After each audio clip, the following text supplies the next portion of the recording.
Hello everyone. Today we are going to talk about anti-cancer chemotherapy.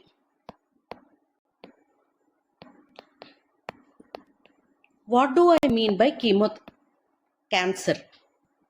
Cancer is rapid, abnormal, purposeless, progressive cell division. Usually, the stimuli for this cell division can be in many forms. Environmental triggers, your stress, all these leads to genetic variations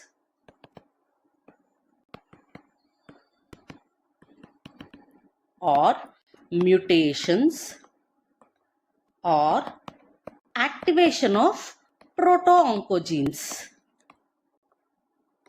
Because of all these, there will be rapid cell division. With this background, let us first understand certain general principles of chemotherapy.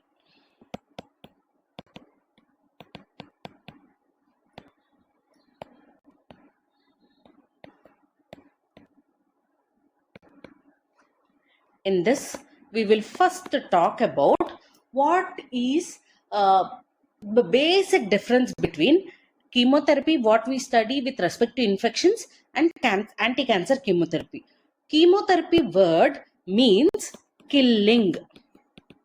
If it is killing bacteria, we call it as antimicrobial agent. If it is killing cancer, we call it as anti-cancer chemotherapy. But this killing with respect to anti-cancer chemotherapy is completely not successful majority of the times, mainly because of host immune systems.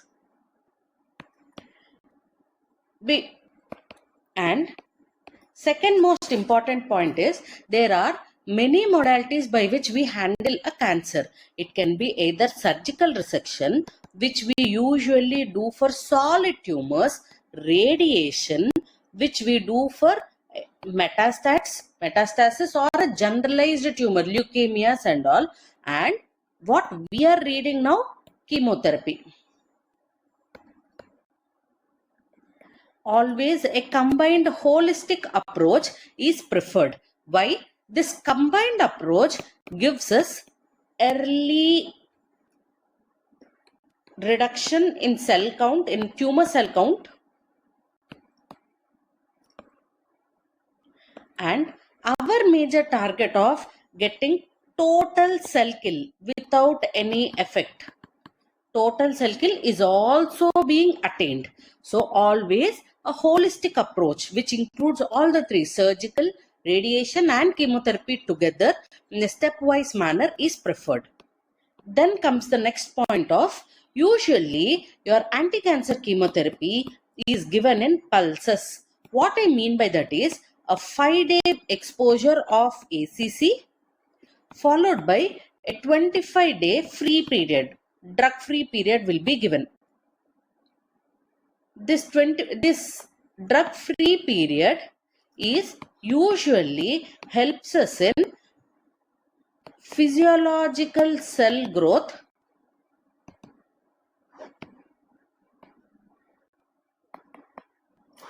second one, reduction in adverse effects of anti-cancer chemotherapy drugs. This is called as pulsative chemotherapy. Then we will also talk about resistance. Let us say our target, our cancer care drugs, they are acting by a specific mechanism. Now, obviously, our anti-cancer chemotherapy drugs, chemotherapy drugs, they stop working if given singly after certain period, mainly because cancer cells start attaining resistance. This can be either because of increase in the efflux of the drugs, which is majorly because of increased MDR1 gene expression, and second one, reduced or altered targets. To avoid this only, we usually use 2 or more drugs in any regimen for any cancers. Then let us talk about something much more important called as cell cycle specific, cell cycle non-specific. If the drugs, if our anti-cancer chemotherapy drugs are specifically targeting either your microtubules or certain part where there is they are present only in that specific phase of cycle, cell cycle, then we call them as cell cycle specific drugs. Cell cycle non-specific drugs are drugs which affect all those rapidly multiplying cells.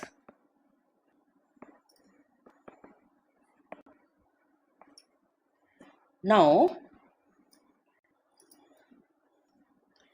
with this background, let us talk about something else.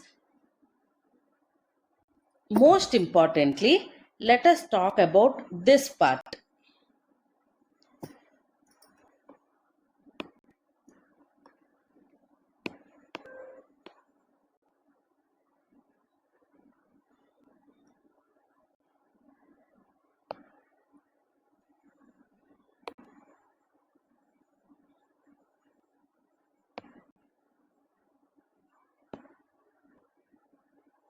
Based on this, now let us see that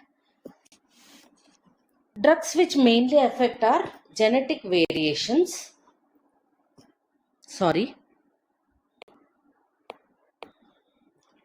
drugs which mainly target the genetic variations are considered as targeted drug therapy,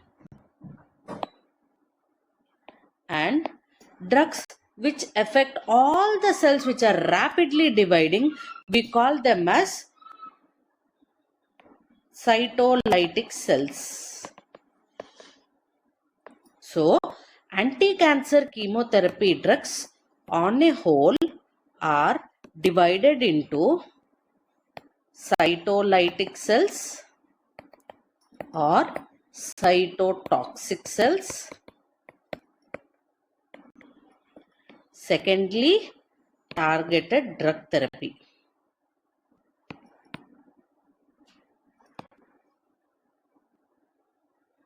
Now, let us talk about something else also. Let us say a female is suffering from breast cancer. If you are able to give certain drugs which modulate estrogen in that female, it helps in reducing the growth of breast cancers. This suggests that hormones under certain circumstances for certain cancers can be used for the used as anti-cancer chemotherapy drugs. Now let us hello everyone. Now we will talk about alkylating agents and platinum compounds together.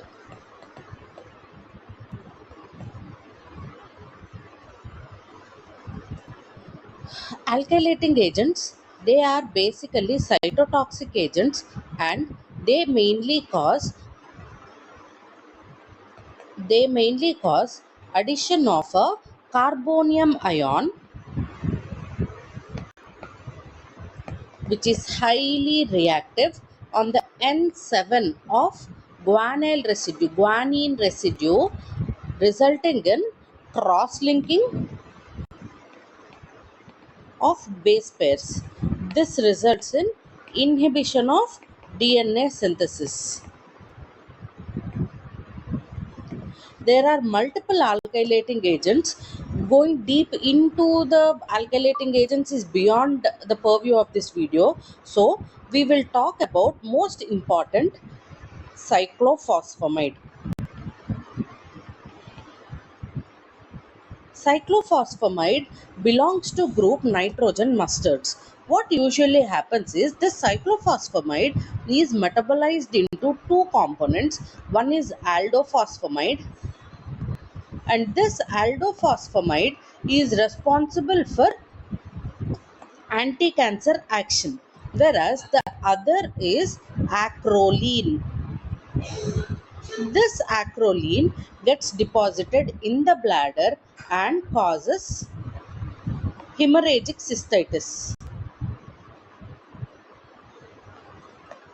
This hemorrhagic cystitis is treated with MESNA, MESNA. MESNA is a donor of sulfohydryl group and acts as an antioxidant.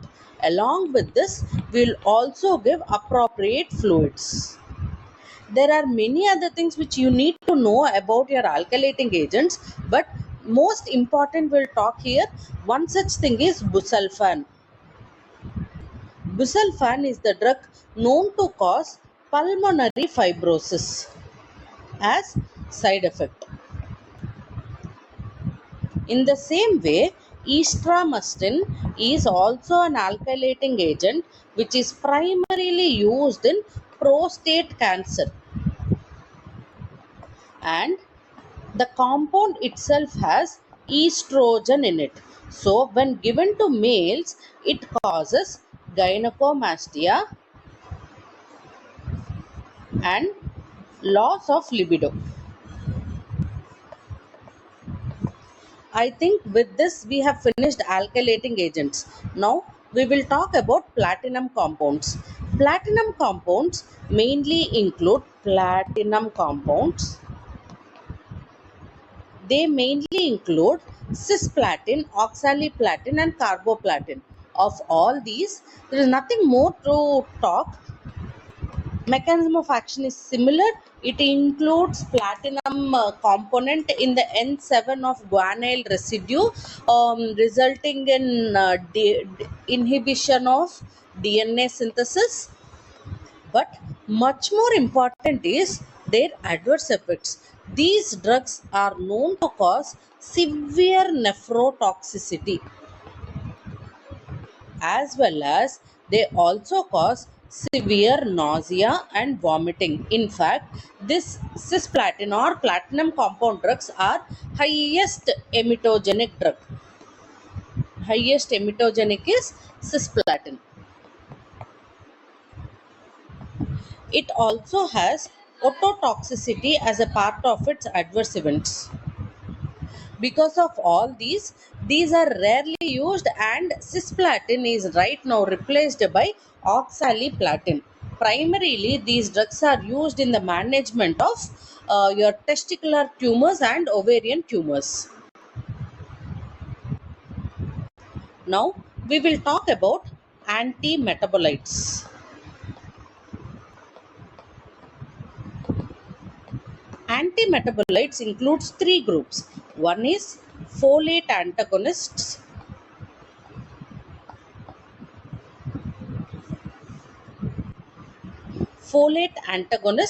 which mainly include methotrexate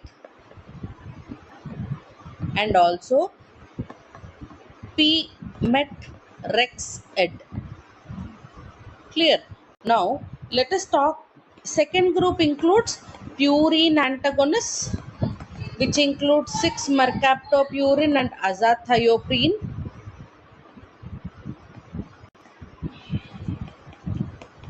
Third group includes pyrimidine antagonists. Of all, we need to remember 5-fluorouracil and capecitabine. Now, we will start with methotrexate. Methotrexate is a very important drug and is one of the most commonly asked 5 marks question in anti-cancer chemotherapy. With respect to methotrexate, mechanism of action is it inhibits dihydrofolate reductase enzyme. What is the role of DHFR? In the folate synthesis, folic acid metabolism, folic acid when given gets converted into dihydrofolate. This gets converted into tetrahydrofolate. This conversion needs dihydrofolate reductase. this enzyme is inhibited by methotrexate, so that your folic acid metabolism as a whole is inhibited by them. Now, the second most important thing is it also inhibits thymidylate synthase. This is important for RNA synthesis, and it also has a role in ICAR, and it increases intracellular adenosine levels. These two are responsible for anti-cancer chemotherapy effect, whereas this is responsible for anti-inflammatory and immunosuppressant action. With this background, where do we use methotrexate? Methotrexate is primarily used for choriocarcinoma,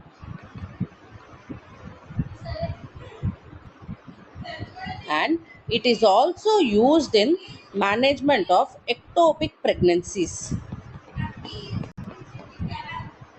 as also in medical termination of pregnancy. This is also used in the management of many cancers. Some such important cancers include Burkitt's, osteosarcoma.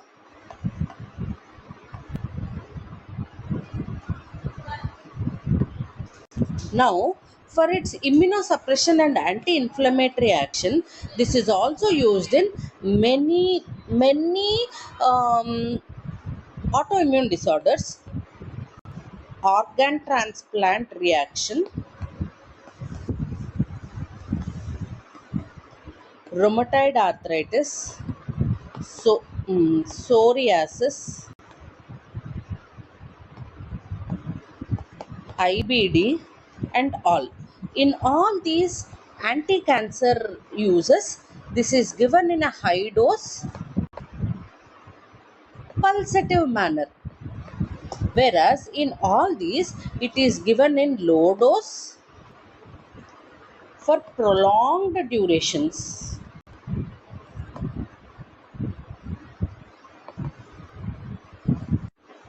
So, what are all the possible adverse effects? Most important, when used in lower doses, this drug causes hepatotoxicity.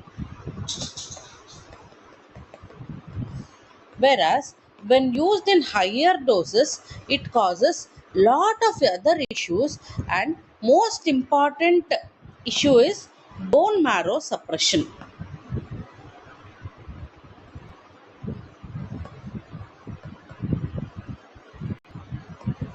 Mucositis,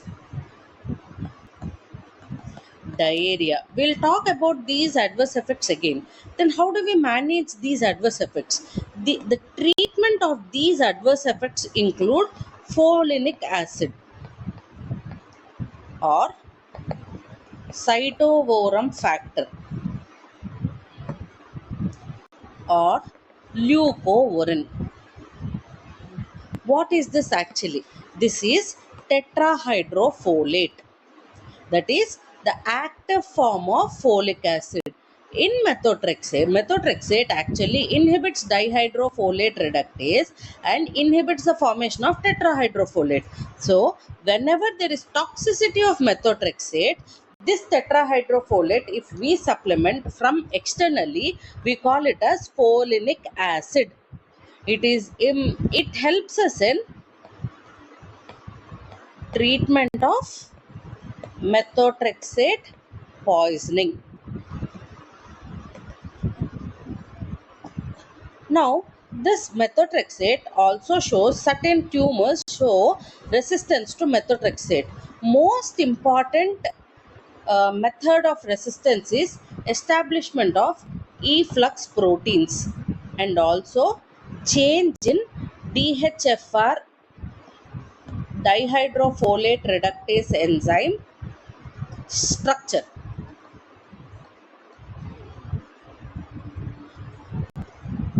Now, with this, I think we have finished methotrexate.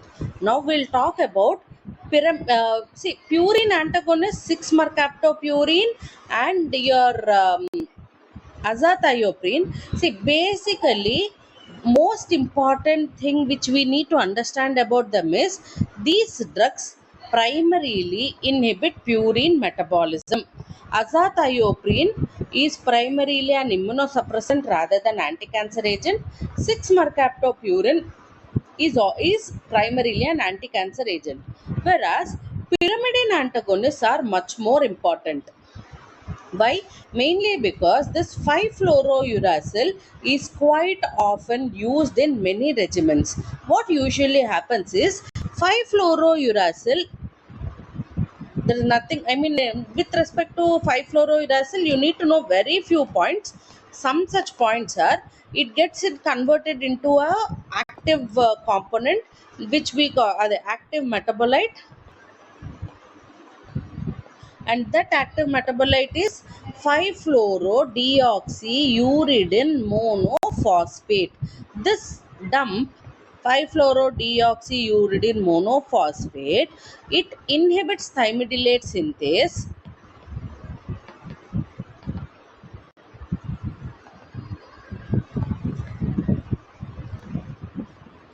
By inhibiting thymidylate synthase, it inhibits DNA synthesis. And most importantly, for this action, for inhibition of thymidylate synthase enzyme, 5-fluorouracil, this thymidylate must be attached to folinic acid. So, for all the regimens where we use 5-fluorouracil, folinic acid is also given. With this, I think we have finished antimetabolites. Most importantly, all these antimetabolites are cell cycle specific.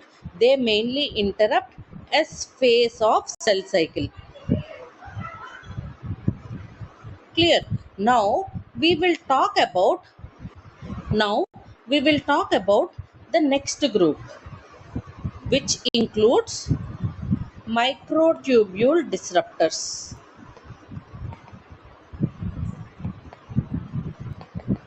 Microtubule disruptors mainly include Vinca alkaloids. Alkaloids means plant origin. And secondly, it also includes taxanes.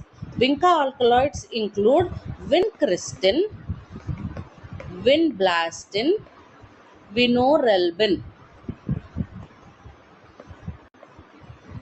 Taxanes include paclitaxel. At least remember one name. Now, with this background, we'll study this comparing both, like Vinca alkaloids,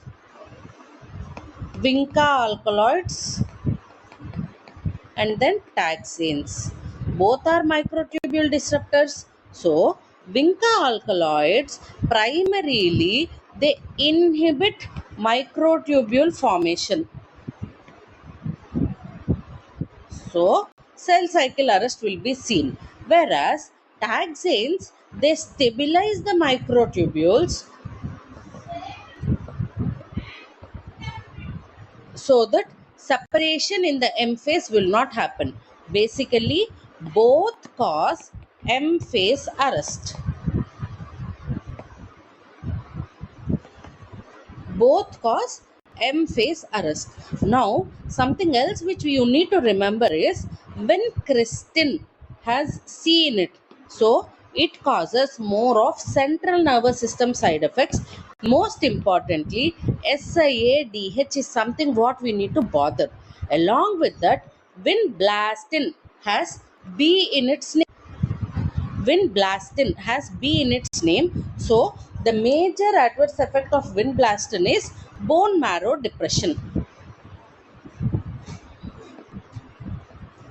Both vincristin as well as vinblastin cause serious peripheral neuropathy. Now, we will also talk about taxanes. Taxanes, they also cause the same issue. They stabilize microtubules. They cause this M phase arrest. Side effects are also similar, But something what we need to understand is these are uh, severe hypersensitivity reactions.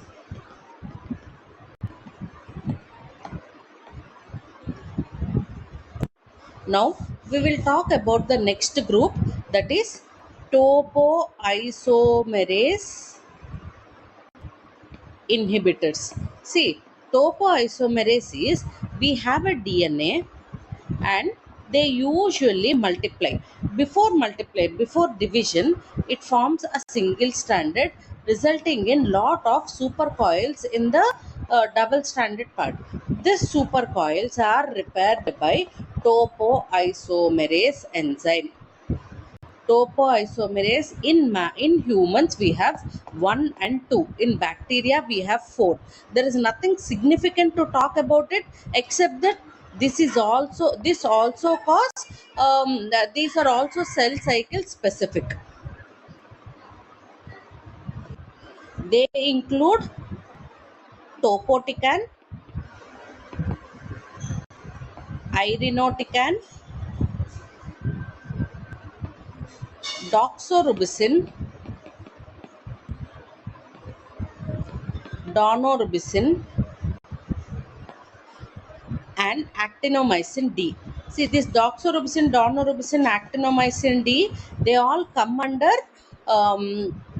anti-cancer chemotherapy drugs, where the origin is your microbial agents. And what we all need to know about these is your dactinomycin primarily causes radiation. Dactinomycin, we need to talk about this dactinomycin somewhat more. Most importantly, this dactinomycin, most important problem is it causes radiation recall phenomenon. What I mean by that is, even after many years of radiation, epithelial damage and sometimes vesicles will be seen. Now, something else we need to talk is your doxorubicin, daunorubicin are cardiotoxic anti-cancer chemotherapy agents. And this cardiotoxicity of these drugs is managed using deferoxazone.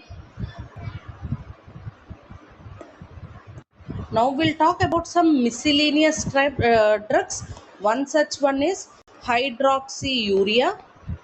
Most important thing is, this is treatment of choice in sickle cell anemia and mainly acts by inhibiting ribonucleotide reductase enzyme.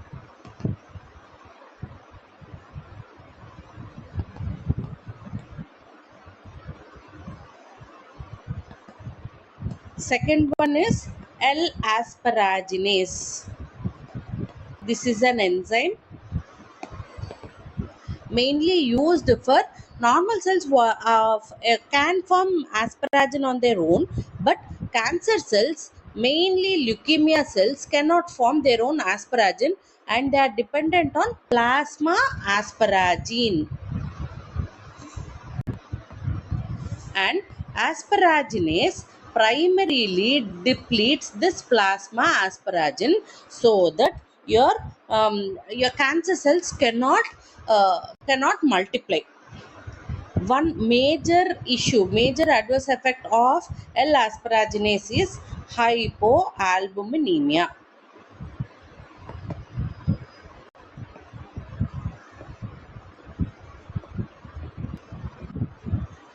With this, we have finished the cytotoxic agents. Now we will talk about targeted drug therapy.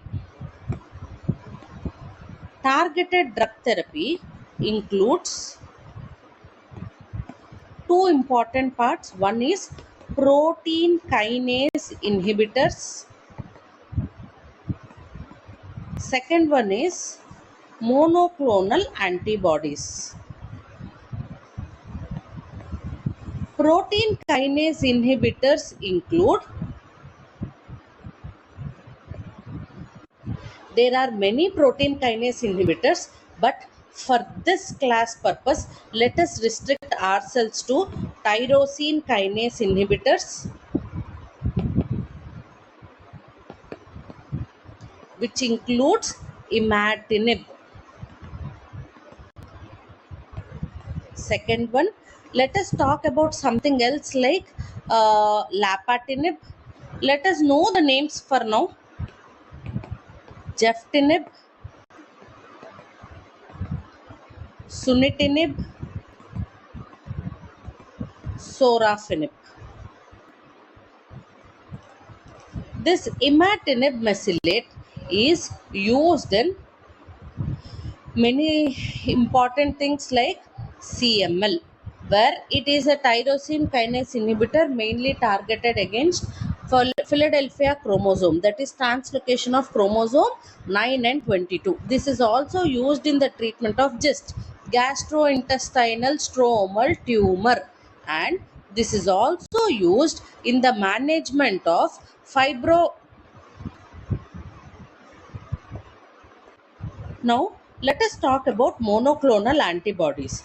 Monoclonal antibodies, see, there are many monoclonal antibodies. Most important, we'll talk about few like trastuzumab. Let us know the names. Rituximab, bevacizumab, bromatozumab. See, there are multiple monoclonal antibodies. Let us know the name. Trastuzumab is primarily used in breast cancer, and lapatinib is a protein kinase inhibitor which is used in treatment of breast cancer which is resistant to trastuzumab. Sumitinib, sorafenib, all these are used in various CA carcinomas, renal cell carcinoma, hepatocellular carcinoma, GIST and all.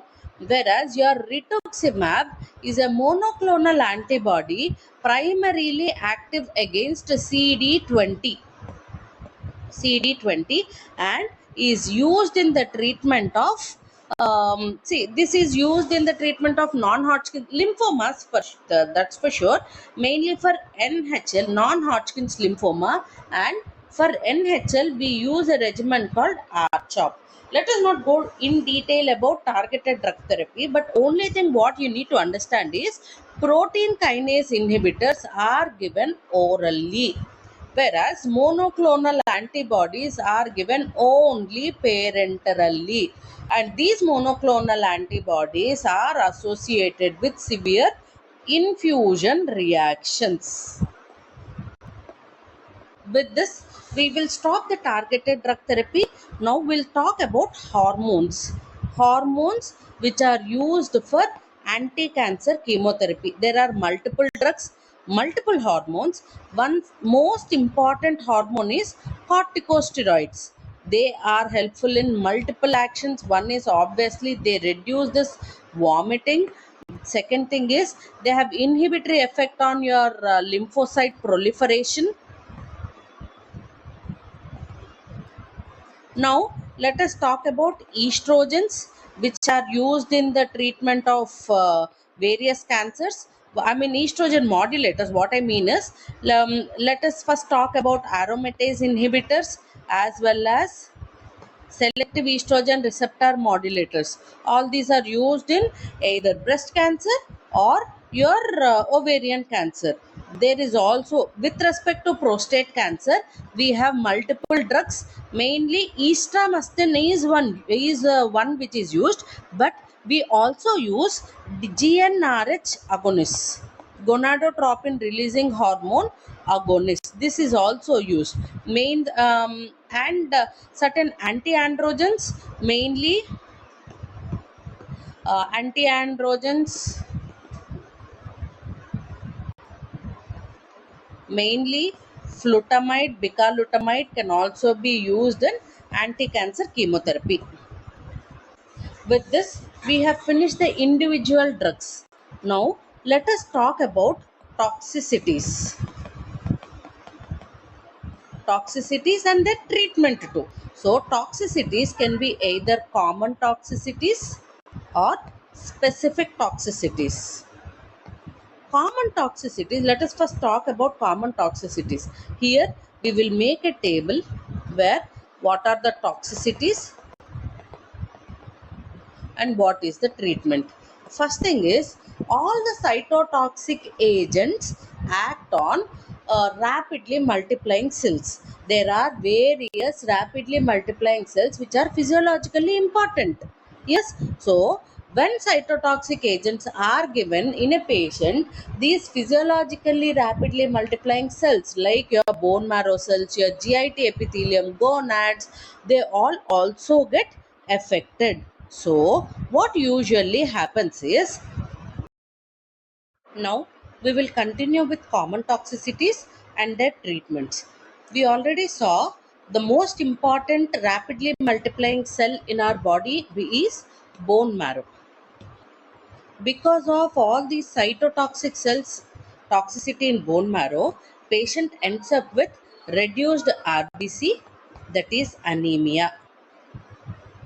In the same way, he will also end up with reduced WBC, which we call neutropenia. Lymphocytopenia, but we are more bothered about neutropenia.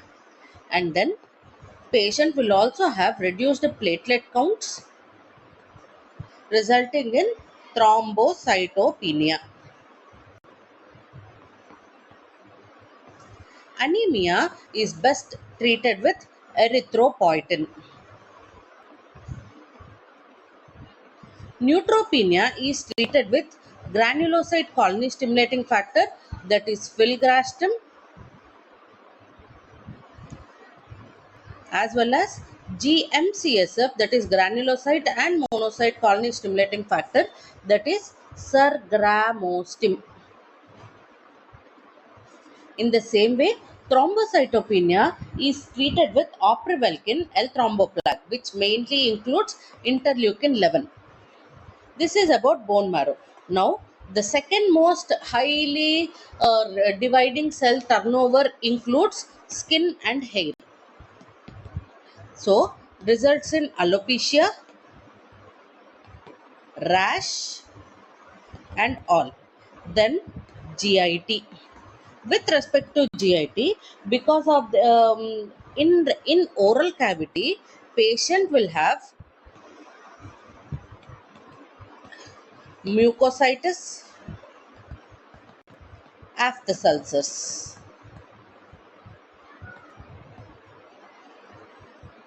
Patient will also have severe nausea and vomiting. The nausea and vomiting associated with cancer chemotherapy are called as cancer chemotherapy induced nausea vomiting. This mainly happens because of irritation in the GI epithelium as well as chemotrigger zone stimulation, because of which drugs of choice for treating CINV, that is cancer chemotherapy induced nausea vomiting, include palonosetron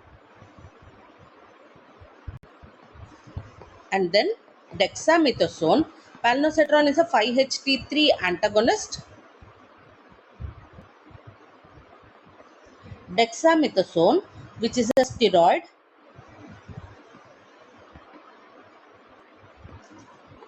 Aprepitant, which is NK1 receptor antagonist. Now, let us talk about diarrhea is also present. Now, let us talk about other rapidly multiplying cells. Obviously, gonads.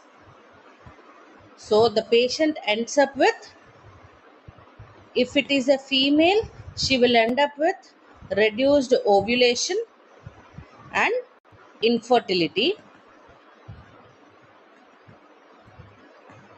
If it is a male, he will end up with oligozoospermia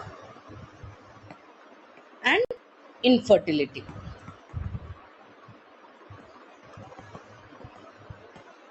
Now, let us talk about the next one, that is fetus. If a female who is on anti-cancer chemotherapy ends up getting pregnant, then obviously the patient must undergo medical termination of pregnancy, mainly because all anti-cancer chemotherapy drugs are teratogenic, highly teratogenic, and Because these are manipulating at the level of DNA, these drugs can cause secondary tumors.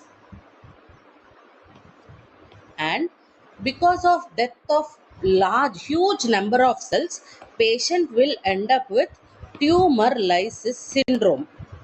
This tumor lysis syndrome mainly includes hyperuricemia, which is treated with rasburicase and allopurinol. I think with this we have covered common toxicities. Now let us talk about specific toxicities. Drug is methotrexate, causes bone marrow suppression on chronic usage,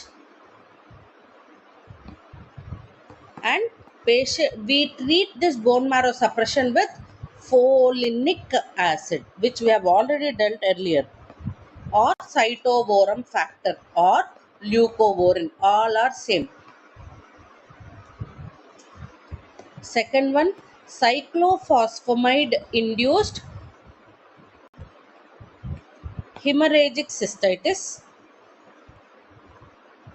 mainly because of acrolein,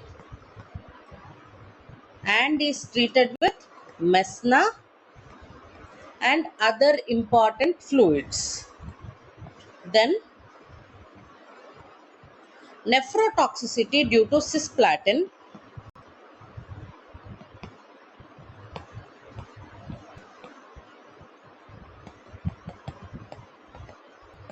is treated with amifostine and fluids.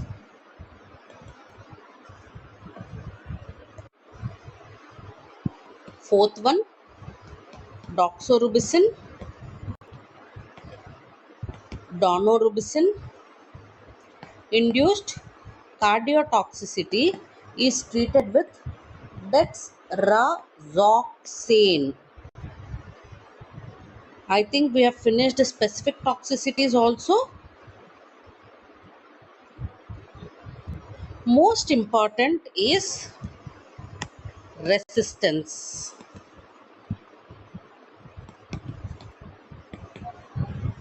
When we usually use multiple drugs, it's a regimen, but never an individual drug usually. Why is it so? Mainly because these drugs the anti-cancer chemotherapy drugs, they show some resistance. This resistance is majorly because of increased efflux due to increased MDR1 gene expression and P glycoprotein expression. Second one, change in the target and reduced entry into the cell.